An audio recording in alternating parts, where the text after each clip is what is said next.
Good morning to you all in all parts of Africa. Good afternoon to you all in the other side of the world. Well, it should actually be the other way around. Good afternoon to you all in Africa. Yeah, As I yeah, would say, it's afternoon in Africa, Sami. And then yeah, yeah. good morning to those of you in the USA. Today is Right. Friday, the 19th of February, 2021. You are welcome to today's edition of Cornell Alliance for Science live virtual conversations on global science topics. Today's session is on the theme Enriching Our Diets Through Technology, the Gene Editing Story from Ghana. My name is Joseph Opoku Gakpo. I'm an agricultural, environment, and rural development journalist based in Ghana. I correspond for the Cornell Alliance for Science platform in Africa, right from Africa. I'll tell you more about the Cornell Alliance for Science program in a while, but I'm also a trained agricultural biotechnologist from the Kwame Nkrumah University of Science and Technology in Kumasi, Ghana. And then I'm a trained science communicator, having studied for a graduate degree at the University of Ghana, Legon. Our guest today is Samuel Acheampong. Mr. Acheampong, good afternoon to you once again. Good afternoon. Okay. Mr. Champong is the first scientist in Ghana to attempt using a very novel technique of crop improvement called the CRISPR-Cas9 genome editing technology to improve upon crops. He will tell us more about the technology when we begin the conversation. He's actually using this technology to produce a high yielding sweet potato variety with increased beta carotene content. And beta carotene in foods, when consumed by humans, actually gets converted into vitamin A, which is a key nutrient as far as the body's development is concerned.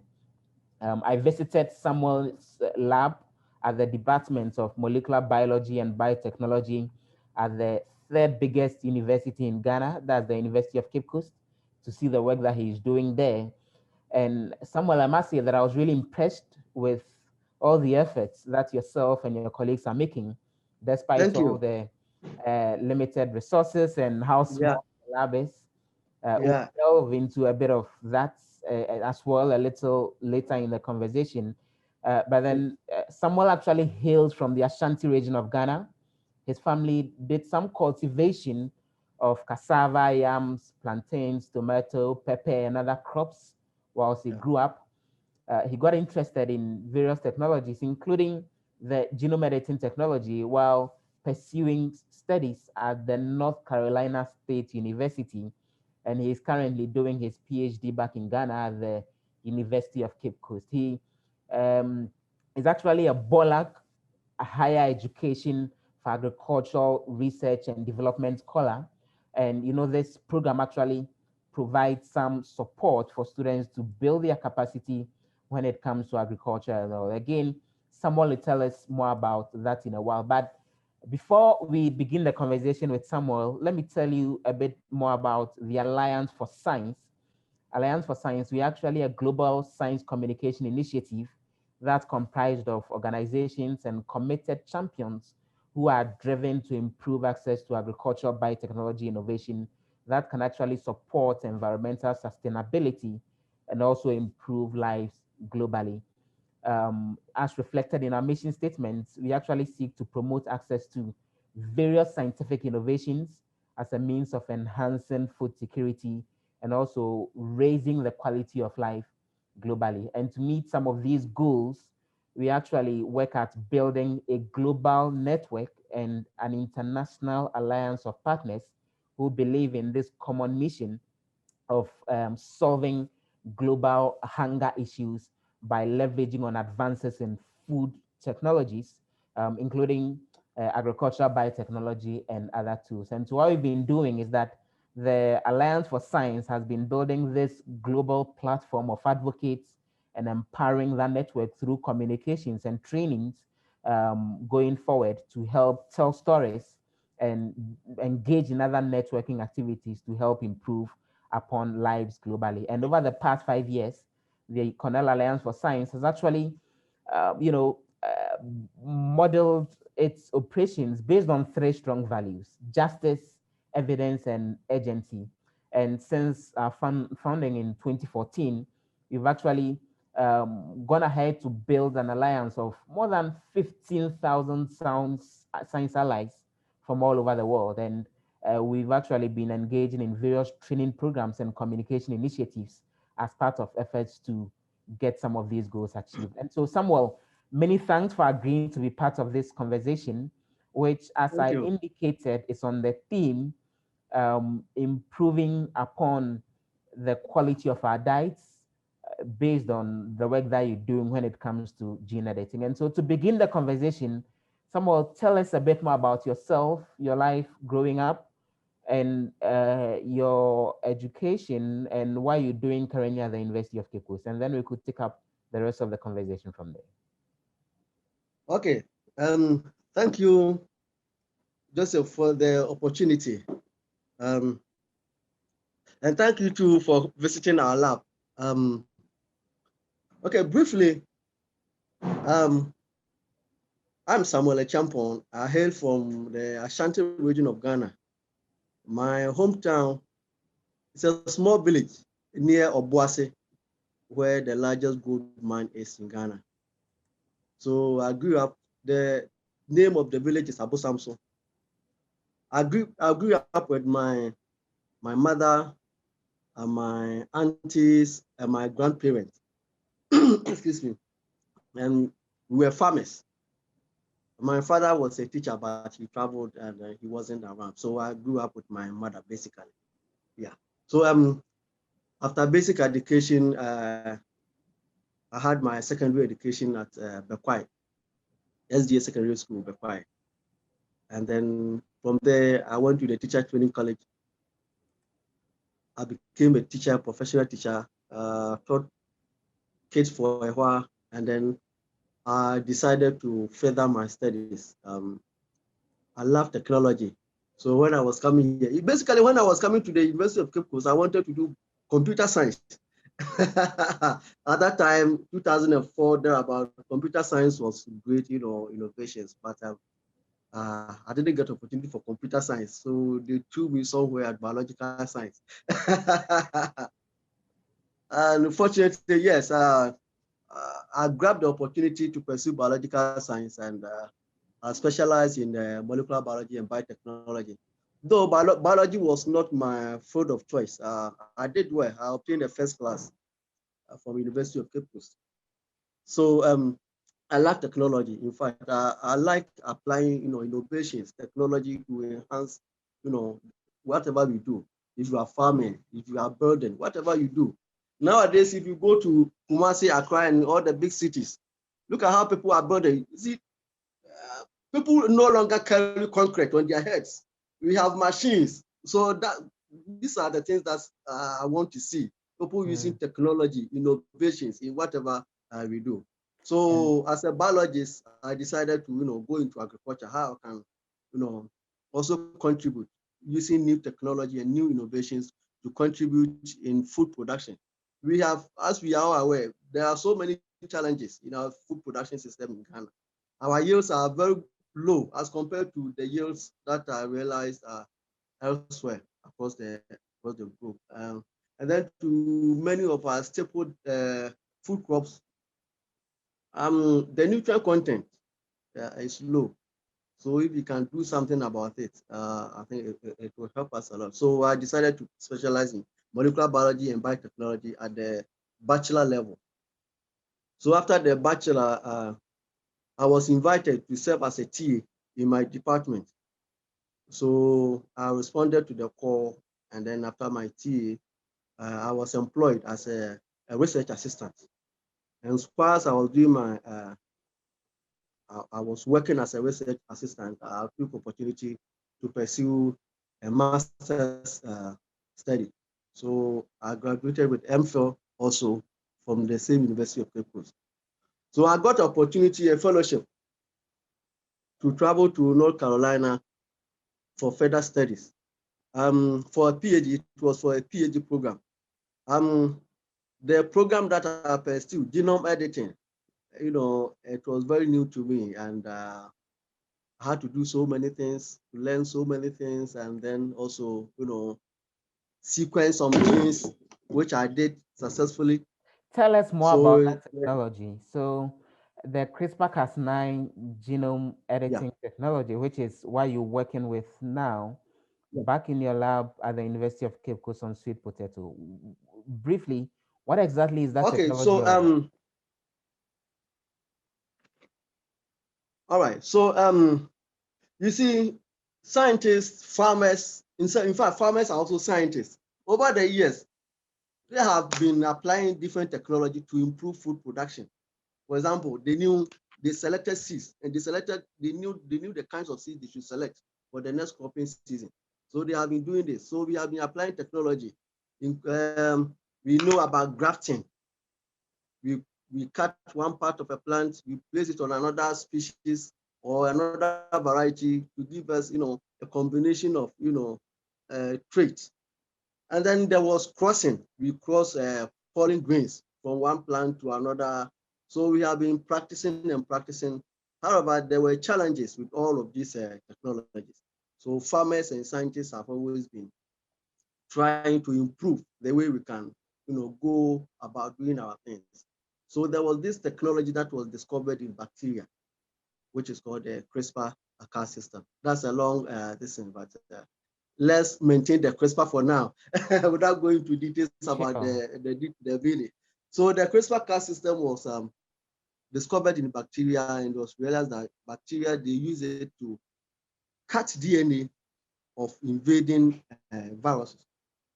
Excuse me. So when a virus infects bacteria, the bacteria is able to use these enzymes to destroy or cut the DNA or the genetic material of the virus. So when scientists discovered this, they found a way how we can also use these enzymes to cut DNA or a gene that maybe we are not interested in.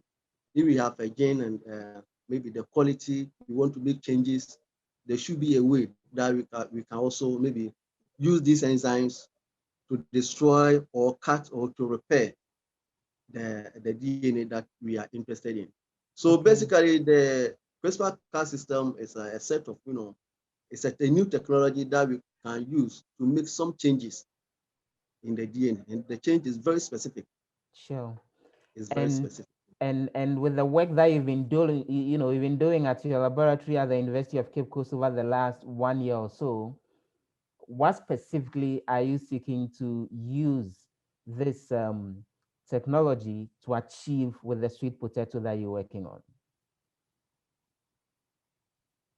Yes, so for sweet potato, I'm interested in improving two traits in sweet potatoes. One is the yield, the yield of the storage root. In fact, what we eat, technically we call it a storage root, a root that has been modified to store, nutrients or carbohydrates. So we want to improve the size and then maybe the quantity of the storage roots. The other trait I'm working on is to improve the beta carotene content in the sweet potato.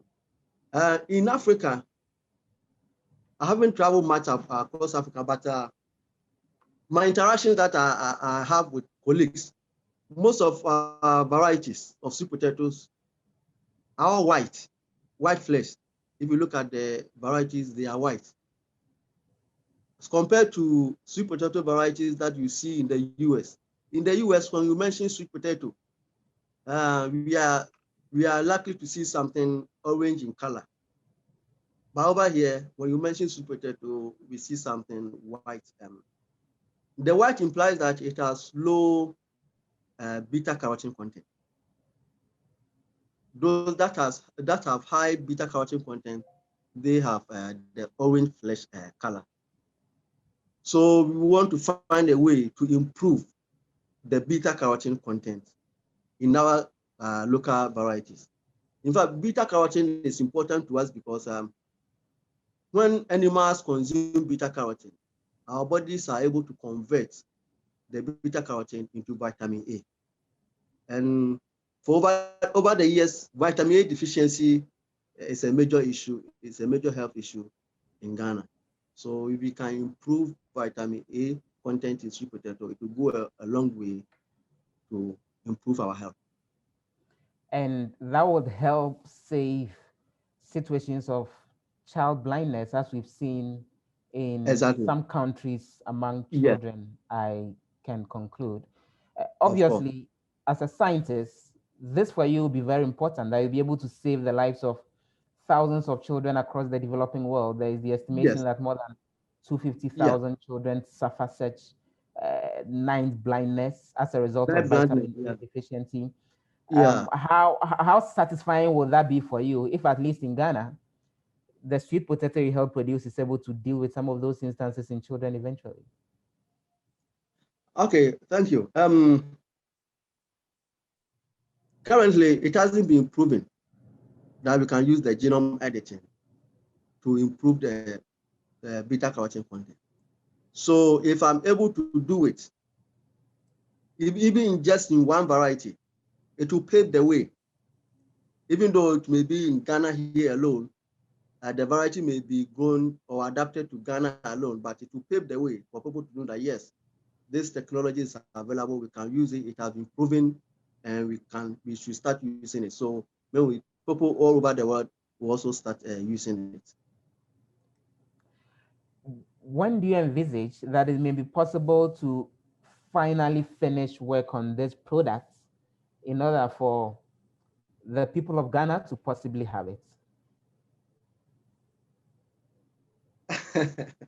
For the people of Ghana to have it, that may be a long way to go. I should put it that way because maybe when you are proving something, when you are producing something in the lab, getting it to the market or getting it for people to eat, that's another set of issues that we have to deal with. So to be able to prove the technology that we can use genome editing to produce to increase beta carotene in sweet potato, I would say by 5 years. By 5 years, that should be ready. Okay, By 5 before years. then, But yeah, but depending getting on it to whatever the regulatory procedures may be, yeah, then you'll begin that process as well. yes, yes. I've been checking up on the biosafety law Okay, here in Ghana that actually outlines processes as far as the introduction of the regular genetically modified organism crops are concerned. okay, There's no specific provision okay, that has to do with gene editing in that law, and we are waiting for a decision from the Ghana government on how they intend regulating gene editing crops, whether they intend to go the American way, probably by regulating it as regular produce or conventional ones without right, having to let it go through any stringent processes, or they would want to regulate it as genetically yeah, modified organisms so that then it goes through some of yeah, those very, very rigorous processes. But just to get a sense, yeah. um, are you introducing a new gene? Are you removing a particular DNA from the sweet potato? Are you introducing some other gene into the produce? At the very basic level, what changes are happening to the sweet potato as far as the work that you're doing is concerned? Okay. So over the years, there have been many different technologies. People were using technologies like RNA interference, that's the antisense technology. And then we have genetic transformation, moving one gene or set of genes for one organism into another organism. So what is exciting about the CRISPR technology is that you are not introducing any foreign material into the crop you are working on or the species you are working on. The CRISPR, the Cas9 is an enzyme. So you introduce the enzyme, the cells will absorb the enzyme, and then the enzyme will cut. In fact, not only the enzyme, you add some things to which you call guide RNA, which will direct the enzyme, the specific location of the enzyme to cut the DNA. So after the enzyme has done its work, as you know, enzymes they don't live long. they quickly get denatured. So as soon as the Cas9 enzyme does its work, it gets degraded. The DNA that you wanted to target or destroy, the job is done. So the organism have a way of, repairing damaged DNA. So that's a long process, but we don't want to talk about it now. That's a long story. So basically, you introduce an enzyme into the organism, and the enzyme will cut the DNA. The organism will repair the DNA. There's going to be changes in the DNA. So you go ahead and select which of the cell lines have the change that you desire, the change that you want. You select those cell lines and grow them to become new plants. So basically, that's how the enzyme works. Yeah. And eventually, the enzyme that you would make use of to do the deletion, if it could be described as such, is that something that's available to you in your lab that you're able to make use of? Did you have to prepare that yourself? How did you go through the process in coming up with that to use? Oh yeah, they are commercially available. The enzymes are commercially available. So you order them, and use them. And I suppose that you have it available in your lab already and ready to make use of it as far as the processes are concerned. So for currently we have. I'm asking that because then I'm wondering how come that the entire process have to take up to 5 years before you'd be able to finish your research. So so you say in genome editing, there are two ways that you can go about it. Now the study is more of a proof of concept. I want to prove that yes, I want to show that you can use CRISPR to make changes to increase beta carotene content in sweet potato. Okay. So there are two ways to go about it. You can use the enzyme, or you can use the gene that produces the enzyme and apply it. So currently, that is what I'm working on. I have the gene, the Cas9, that I'm using. Very well, very well, very well. We'll see how all of that process unfolds. We were in Samuel's lab at the University of Cape Coast. We have a video of himself and his team working there, and him breaking down the technology a little further. You can get onto our website, allianceforscience.cornell.edu. Get to the news session. You would find the story there. You'd find the videos there, and you can go ahead and see how the processes would usually unfold. But why sweet potato? Of all the crops in Ghana, why do you think that's an essential crop, at least, for this groundbreaking research of yours? Thank you for the question. Sweet potato will be a big deal soon in the years to come, very soon. Looking at certain features of the crop, the nutrient content is high relatively. There was a body in US, I've forgotten the name. They did studies. They compared different vegetables, about 18 different vegetables, and they found sweet potato to be superior in terms of protein content, many other traits. Sweet potato was superior. And then also, if you look at the way the plant grows, you see, sweet potato has dominated the world. You find it everywhere. It is very adaptable. It's very adaptable. So as the global warming, climate change is, we are experiencing it now. And as time goes on, crops that are adaptable to different environments will be a big deal all over the world. And then also, interest in sweet potato is increasing. Per capita consumption is increasing throughout the world. In the US, all over the world, per capita consumption of sweet potato is increasing. And then also, if you compare the yield that you can realize from sweet potato as compared with other crops, sweet potato is superior. In the same plot of land, the amount of food you can harvest is huge. So as land is becoming so scarce, the human population is increasing. So as our population increases and facing the whole world facing, climate change, food becoming more scarce, I think sweet potato, we have to look at sweet potato very well. It can help us in the near future. And we as well know how easy it is to produce compared to a lot of other crops. You need very big implements. Exactly. So this production of sweet potato relatively is easy. You don't require much input. Peasant farmers in Cape Coast, you move around, women, children, everybody able to cultivate a sweet potato.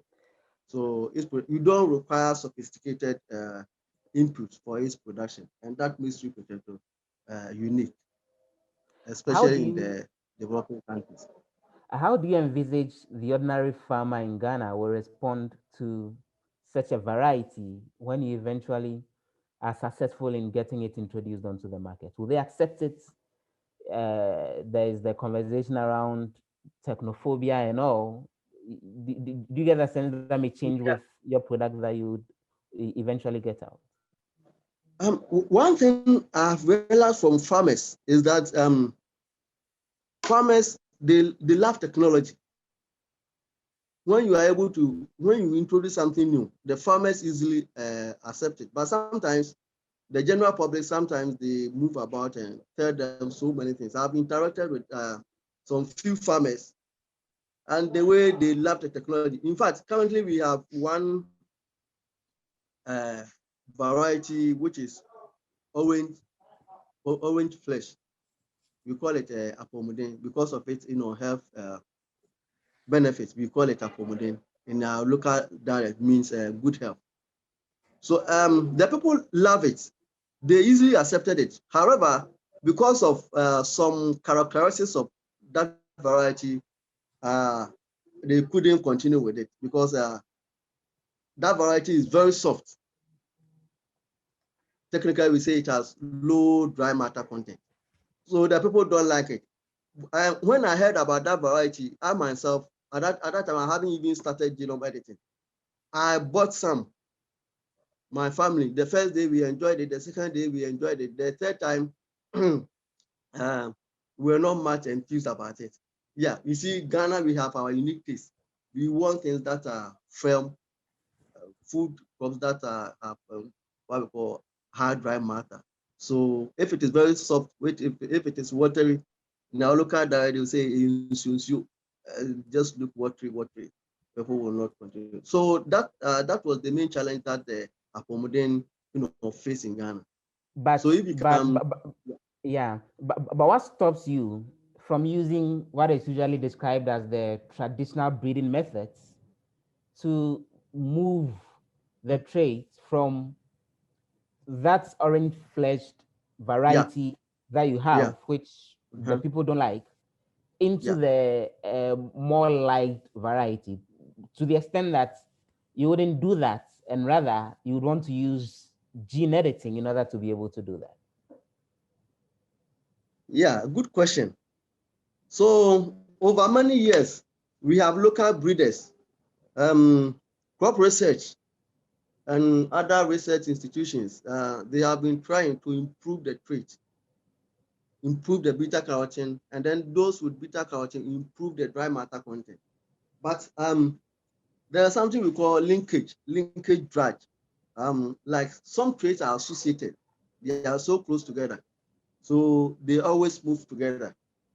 So when you have the beta carotene, you are going to have low dry matter content. And when you have high dry matter content, you are going to have low beta carotene content. The So it's traits are almost linked. so it's almost impossible to get one and move that specific trait having to do with the orange flesh without moving the auditor, the other, Exactly. which is why Exactly. you need a more precise technology in order to be able to get this done. Exactly. So they are so linked, tied together that it's almost impossible to separate those traits.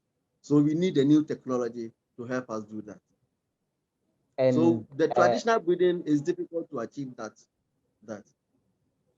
and usually as well, what have been your own knowledge and experiences of having to use traditional breeding to go through some of these breeding methods in terms of the duration that it takes and the investments and the amount of resources that you need to invest in it, for which you think gene editing will be a more appropriate technology? Oh, okay. Thank you. My mentor here at the University of Cape Coast is a traditional breeder. And my mentor at North Carolina State University, Dr. Kogi, is also a traditional breeder. So I've been through the system and I know that it is very challenging, relying on the traditional methods alone. When we come to sweet potato in particular, that is even more challenging because we have what we call heterozygosity. When you cross, if you cross one plant with another, you are looking for maybe a particular trait, but the plant that you use to cross, it is coming along with so many, chromosomes, so many different combinations. So it's very, very difficult. And then also the cost and the labor, the number of seeds you have to screen. Apart from that, sweet potato itself, some of them are not very compatible. You cross them, you don't get fertile seeds, or sometimes the seeds don't form at all. Many sweet potato varieties, you cannot cross them. So if you cannot cross them, it is impossible to use the traditional methods to improve them. And then also there are some sweet potato varieties. In fact, most sweet potato varieties, they don't produce flowers. And before you can get the flowers, you have to induce special treatment. You have to graft. There's a technology we call grafting. You have to graft the sweet potato onto a different, species before it can give you some flowers. In fact, the labor involved is so much, it's so huge, and the cost. Yeah. So we need tools to help us, different tools to help us do that job. Very interesting perspectives there. That's Samuel Acheampong. He is a scientist at the University of Cape Coast. He's at the Department of Molecular Biology and And Biotechnology. biotechnology. Yeah. Exactly, the Department of Molecular Biology and Biotechnology at the University of Cape Coast in Ghana. He's the first scientist to be making use of the gene editing technology in improving any crop in Ghana, and he's working on sweet potato. We're having a virtual conversation this afternoon on the theme enriching our diets through technology, the gene editing story from Ghana. We can see that a number of your students are actually monitoring the conversation, Samuel, right from the University of Oh, and okay. beyond. To those who are doing the monitoring of the conversation, well, any comments, any questions that you have for Samuel Acheampong, get them through and we would get them answered right here on this conversation. We'll be running for at least the next 15 minutes Cool. when we hope to address a lot more of the Cool. questions that will be coming through. But just to get a sense, um, Yeah. why is it important that governments across Africa and public institutions invest in some of these technologies in improving crops like sweet potato, which have virtually been left unimproved in a lot of areas for a very long time, rather than having private firms venture into the space and invest in technologies like gene editing and rather make the progress with them from your perspective? Okay. Yeah. Thank you very much for the question. Yeah. You see, like air and water, food is basic human need.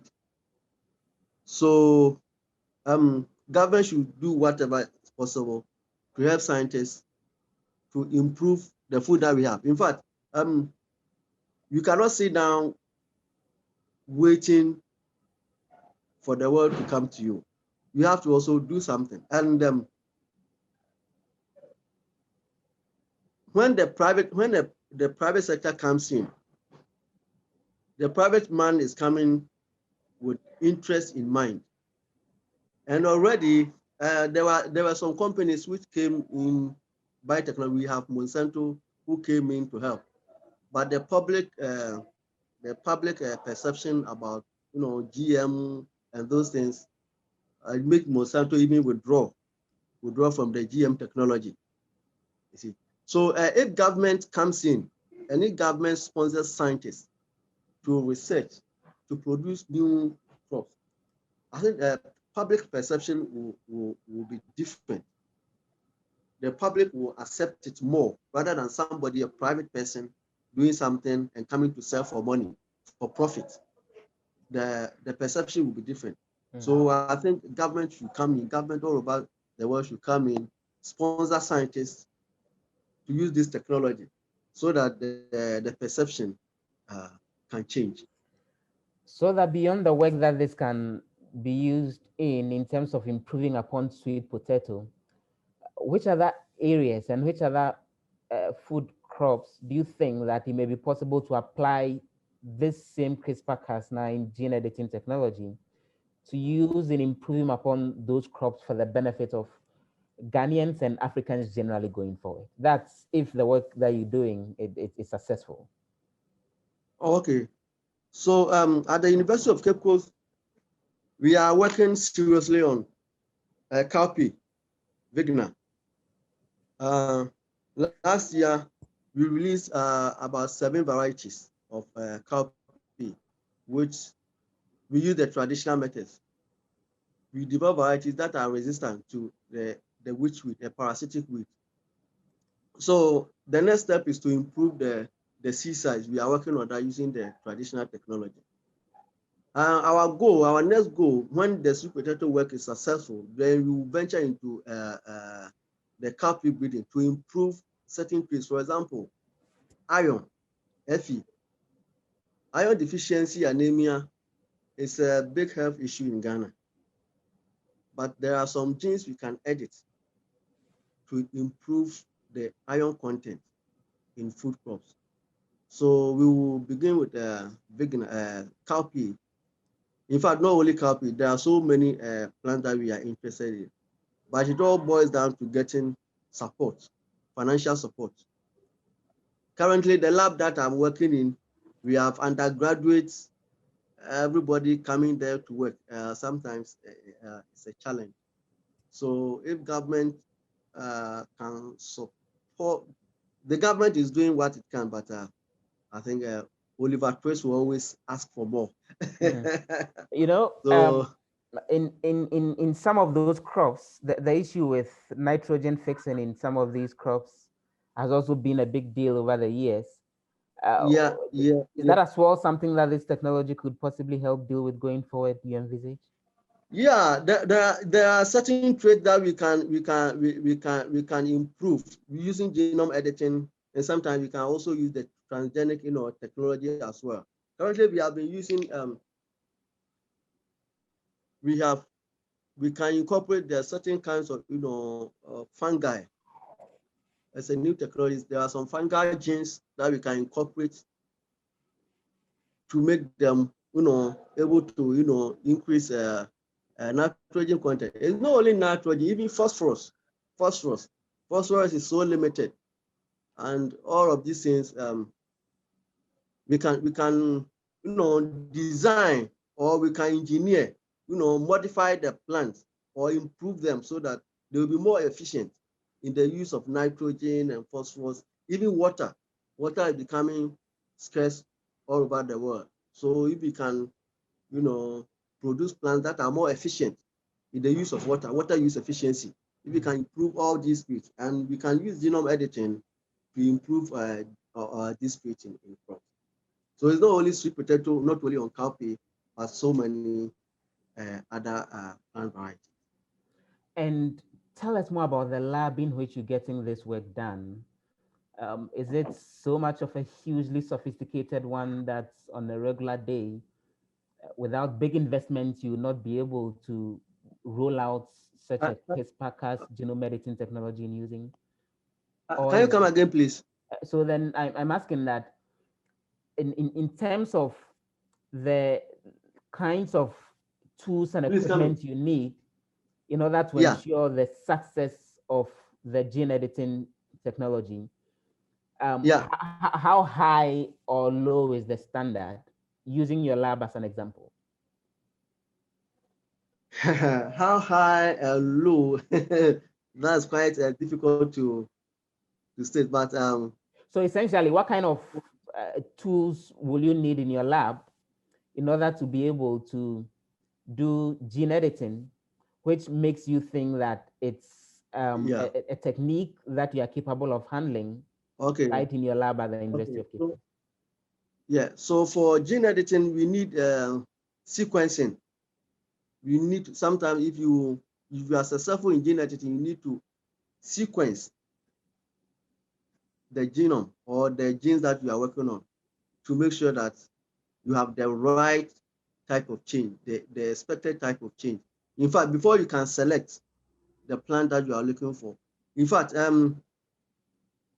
normally when we are speaking, it will look as if it's just easy, but it's not all that. Normally you have to screen maybe about 100 plants before you can select the best for you. You understand? And before you select the best, you have to sequence it. You have to sequence the genes so that you know that the expected type of change you have achieved. And these things require money. So if you can get something like a sequencing machine, a sequencer, and then some reagents that we use, and then also employ graduate students. Some people are ready to learn, but they don't have the opportunity. It boils down to money. So if you can offer scholarships, people are interested in pursuing further studies, but they need sponsorship. So if the government can come in by way of giving scholarships to graduate students to come and work on agricultural biotechnology, I think it will help a lot. So you Not are only equipment, but also maybe yeah, but also okay. Please go exactly ahead. human capacity and Human personnel capacity, exactly. to be able to Yeah, help get this done. yeah, yeah. You know, usually there is a big conversation ongoing that does the comparison between gene editing as a technology as compared to the regular um, genetically modified crops as we've come to know them, Right, including right, the BT cowpea, the BT corn, which have become very popular over the world. It's been right, used in places like South Africa, as we've seen, even in the United States of America. You know, some of these right. varieties, including the BT cowpea, the BT corn, the work that's been done Yeah, on the papaya in the US and all. yeah, How different is the gene editing technology yeah. from genetic modification as we've known it over the last 25 years or so? Okay. So for genetic transformation or genetically modified organisms, we have we have artificially moved a gene or DNA from one organism into the crop we are talking about or the plant we are talking about. So if we say BT corn, it means a gene from bacteria that makes it resistant to the BT toxin. We have moved that gene into this organism so that, for the BT, a gene that kills, some insects. That gene is in the bacteria, and we have introduced that gene into the plant so that any insect, no, not some group of insects which eats and destroy that particular plant cannot attack it. So we have moved genetic materials or gene from one organism to another. But for the genome editing, we have not introduced any gene. there is a gene already in the organism that we don't want that gene to function. I'll put it that way. There's a gene in our organism of interest. We don't want that gene to function. So we want to destroy it or modify that gene. So we make some changes in the organism's DNA so that we can have that change. Very key point there. We know that technology with genetic modification, as we've known it over the last 25 years or so, has faced some form of resistance over the years in different parts of the world, including Africa and all. What's your expectation of how the gene editing technology should be handled in terms of how government should respond to them, and how you hope that farmers and ordinary members of the public will respond to this novel technology, gene editing specifically? I think there are different approaches that we can use to achieve that. One of them is, as we are doing Alliance for Science, we are campaigning. We are, like as I'm working, nobody is paying me to achieve any particular set of goals. I sit down, I'm a farmer, I've been planting crops all over my life, and I see a technology that I can use to improve crops. So I'm interested in applying that technology. So if people like me all over the world can come together and maybe talk about the technology, I think it will help. And then also government should come in and help sponsor the project. Yeah. When the government comes in to sponsor a project, normally people in a way people trust government. Once it is the government is doing, though some people have mistrust about government, but if it's a government sponsored project, it will be different from a private man doing something and selling it to the people. And in that case, if the government sponsors a project, basically it's going to be free so that everybody can have access to it. But if a private person develops it, then he has to sell it at a rate that will enable that person to get some profit. Yeah. And eventually, what's your expectation of how government should regulate gene editing products, particularly in your country and in Africa? Allowing it to go through the regular approval like conventional crops, or probably it's being, passed through a more rigorous one like the conventional genetically engineered crops are being passed through? For me, I will say, if you believe in somebody who is doing something, in fact, I use tissue culture, plant tissue culture. I'm using this as an example. I use plant tissue culture to produce planting materials of pineapples. So I made a farm. All my plants were from the tissue culture laboratory. So there are even scientists. They ask me, so Achaempong, are you going to use this that you produce in the lab? I say yes. And then when the harvest came, they saw the harvest. Then they begin to ask me, Achaempong, so you are eating the pineapples alone? You are eating the pineapples alone? So I decided, I gave them some, many people enjoyed eating it. You understand? So if things go like this, I myself, I'm producing something. I trust what I have done. So I eat it, maybe my family will eat it, my friends, and as time goes on, people begin to trust the technology. I think that can also help. There are different approaches to go about it, but I think this will also help. So we have to trust the people who are handling the technology. You should believe in our scientists. Exactly. And you guys have spent years studying some of these things that you work with and you work on, and you spend very extended durations. Obviously, as people in various communities, you consume what you develop as well. So you not do things that will endanger the health of yourselves, your family folks, your friends, which is how come you're emphasizing the point about the need for increased trust. particularly when it comes to Yeah. regulators. So that then, with this, for example, when you're done with the laboratory work, um, Yeah. what other form will the trial processes involve? Would you have to eventually get it out there for people to try the taste and see if it's same as the normal ones that they know? Will women have to taste it and double check whether it's the same? What will that process involve beyond the lab work that you undertake in terms of trying to get the community people to also get interested in some of these varieties? Uh, uh, so when everything is successful, what I produce, the next stage is what I produce, I have to maybe produce in the greenhouse. Produce.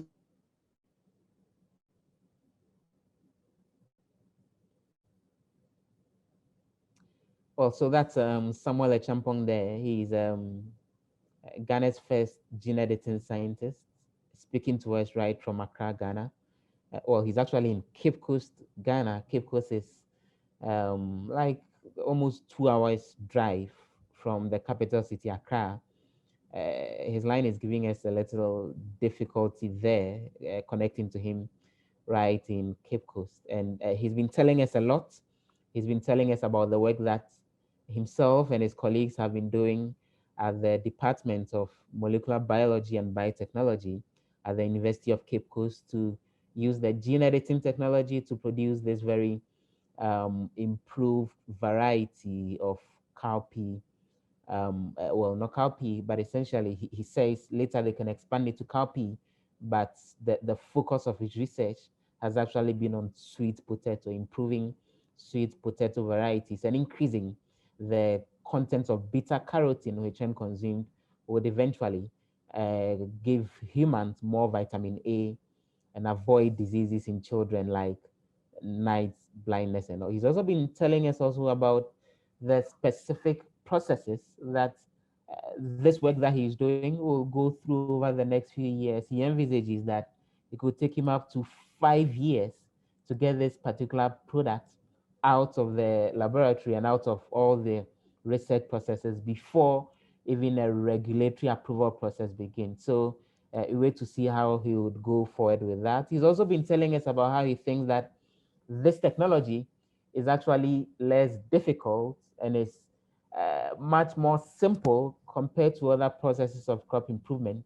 all over the world that have actually been used. And he's been emphasizing that this is actually a more simple process because then he's not introducing any new gene into the variety that he's improving.